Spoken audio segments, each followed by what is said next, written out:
Okay, maganda po topic natin ha, pagpigil ng utot. Meron po masamang dulot, pasensya na. So, meron pong benefits ang pag-utot. Lahat ng tao umuutot, pero maganda alam natin kailan ito abnormal, kailan ito senyales ng seryosong sakit, kailan yung babaguhin lang natin yung lifestyle natin. Okay? Ang normal na pag-utot sa isang araw, 5 times to 15 times. Yan ang normal. So, every 2 hours, mga isang utot. Pag kayo ay umuutot every hour ng 2, 3 beses, hindi na po normal yon. Excessive farting na ang tawag doon. So, pag kumain tayo, nadadigest yung pagkain, yung bacteria, tumutulong sa pag-digest, gumagawa ng hangin, gas. Either nababurp or inuutot. Maraming klaseng pag-utot. Merong utot na malakas, merong silent o mas deadly, di ba yung silent? At merong utot na walang amoy at merong utot na mabaho. Okay? Umpisahan natin sa mabahong pag-utot. Ang mabahong pag-utot, stinky farts, may mga causes to. Okay? May mga dahilan. Number 1, baka uminom ka ng antibiotics. O, pwedeng mag-iba yung amoy. Pwedeng constipated. O, mga constipated, matagal dumumi, so ayaw lumabas yung dumi, so hangin lang lumalabas, yun, mabaho yung ganon. Bihira lang to, pero pwede rin colon cancer. Yung sign ng colon cancer, mabaho rin yung utot. Yung iba naman, food intolerance, baka lactose intolerance sa gatas o baka mga high fiber na kinakain. So yan ang mga cause kung bakit mabaho yung utot. Minsan naman, pag high protein, kung puro karne kinakain mo, may nagsasabi, mas maamoy din yung utot nila. Okay.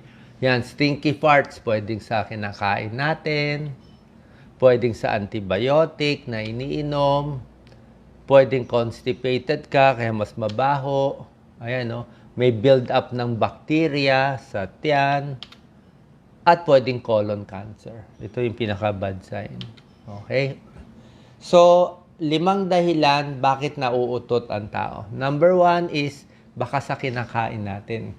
Baka malakas kayo sa beans, sa cabbage, o sa broccoli, sa cauliflower. Depende sa inyo sa pagkain Baka may lactose intolerance. Pag umiinom ng gatas, kumakain ng ice cream, nagtatae, pwede rin yun. Malakas sa soft drinks, mahangin, di ba? Kaya nga carbonated yung soft drinks may bula-bula, hangin yun O mahilig sa matatamis, pwede rin.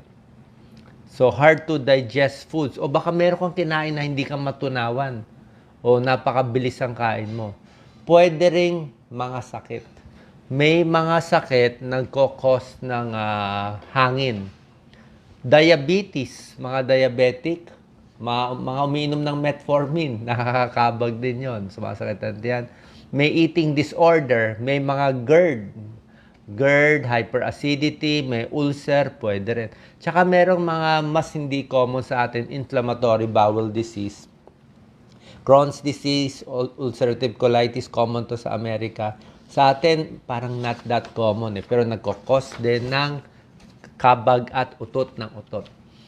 Sa tingin ko, mag-comment kayo. Tulad na sinabi ko, di ba? Every 2 hours, dapat mga isang beses lang. Pero kung every hour umuutot kayo, very common to, stress-related. Anong connection stress-related? Pag stress, may tinatawag na sakit na irritable bowel syndrome. Meron tayong irritable bowel. Ang irritable bowel, makulo ang tiyan nila talaga. Mga nervyoso, nervyosa, pag na-stress sila, biglang matatai sila. Pag papasok na sa school, natatakot sa teacher, sasakit na ang tiyan, magtatai na, punta na ng CR. Diba? Yan ang sinasabing butterflies in the stomach So, minsan nadudumi sila, minsan tumitigas ang dumi, at mahangin sila. Talagang excessive farting, utot na utot yung mga may irritable bowel. Maraming may irritable bowel. May study sa Japan, parang 40%, ganun karami may irritable bowel. At yung mga ibang tao, pag nai-stress, mabilis kumain, lunok ng lunok. Smoking, pwede rin. Alcohol, nakakakos din ng tsaka mga sweets. Next, makabag din at utot ng utot yung taong constipated. 4 na araw, hindi pa dumudumi. So, matagal matagal yung mga pagkain dun sa naiimbak sa tiyan na ferment dun. So, mas mahangin at mas mababaho yung utot nila. So, parang dumi na kasi. Number 5, baka nagbago yung bacteria mo sa intestine mo, baka uminom ka ng antibiotic. Yan, no? Kaya nag-iiba. So, anong gagawin natin? Ito, babaguhin natin yung kinakain natin. Number 1, pag alam mong kinakabag ka sa pagkain kinakain mo, di iwasan mo na yon, malalaman mo na. Dapat small frequent feedings. Mas konti ang kakainin pero mas madalas. Kasi kung marami nga kinain mo, biglang may stress yung tiyan natin. Ito po, dapat nginunguya ang pagkain dahan-dahan. Kasi pag hindi nga digested, ang bilis natin kumain, wala pang 5 minutes, naubos na natin isang 2 platong kanin, mahirap matunawan. Kaya mas kinakabag.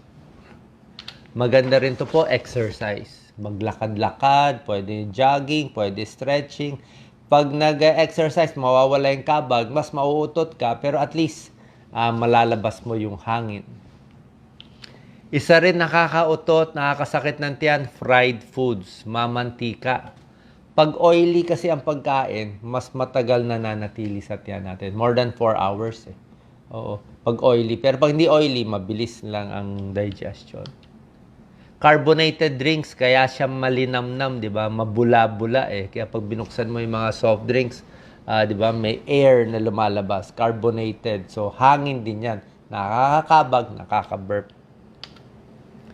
Pwede po minom ng probiotics. Merong mga 50 million or 5 billion, ang ganun mga preparation nila, 5 billion probiotics. Actually, meron ako nito Ito yung mga proven na supplement. Maganda to, nakakatulong to sa, ito yung mga good bacteria na mas nakakatulong sa pagtunaw ng pagkain. Less gas. Kailan tayo magpapa-check up sa doktor? Okay? Pag yung utot nyo o yung kabag nyo, matagalan. Mayroon, 1 buwan na, ganun pa rin. Pag sumasakit na yung tiyan nyo, talagang matindi. Pag namamayat na kayo more than 10 pounds, ibang usapan na yon, di ba? Pag namamayat, takot tayo, baka may bukol. Pag hindi na makontrol yung pagdumi, pag may dugo sa dumi, o pag may dugo, either hemorrhoids, almoranas, o baka may bukol. Pag nilalagnat na, nagsusuka na, may joint pains, iba na usapan doon, di ba? So, yan ang mga papa-check up. Pwede pa ultrasound ng buong tiyan. Ngayon, meron pong benepisyo ang pag-utot. Ito yung sinabi ko sa inyo, huwag pipigilin Why you should never hold a fart. Anong benepisyo? Number 1 benefit, masarap ang pakiramdam mo. Mababawasan ng stress, di ba? Less pressure. Ma-activate pa sa utak mo yung reward center. Masisiyahan ka. Pero yung mga kasama mo, syempre hindi masisiyahan. Number 2, pwede siya maging warning sign na baka meron kang sakit. Tulad na sinabi ko, pag utot kayo na utot, baka irritable bowel pala, baka may food intolerance kayo, baka may lactose intolerance, baka diabetic pala, baka may ibang problem. Kasi hindi nyo ma-digest maigi. Okay? Number 3, ito nakakatuwa, may pag-aaral, 2014, tunay po, may pag-aaral yan. Hydrogen sulfide ng utot. Maganda daw sa puso. Oo, paano to?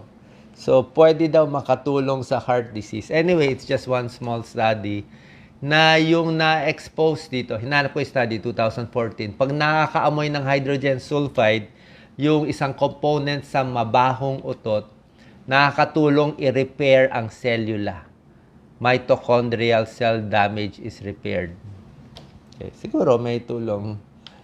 Number 4, malalaman mo rin kung malakas ka talagang kabagin at inuutot, baka meron ka nakain na mali, usually mga junk foods o hindi.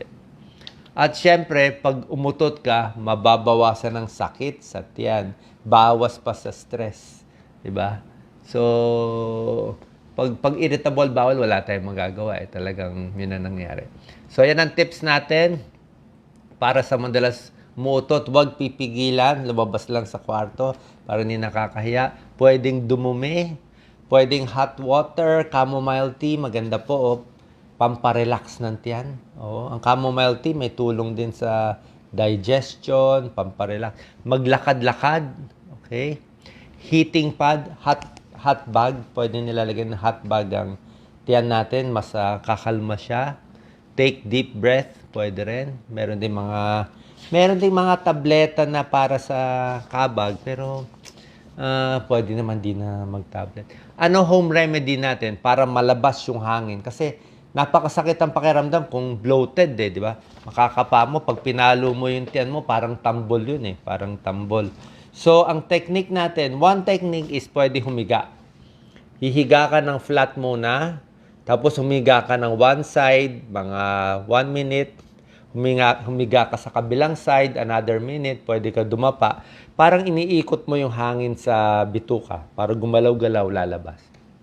Another technique, pwede yung abdominal massage. Yan, ang minamassage, iniikot-ikot, iniipit-ipit, wala namang masama. Minsan, iniikot mo mula dito sa may right side, papunta sa left, right muna, paakyat. Parang tinutulungan mo lumabas yung hangin, lumabas yung dumi.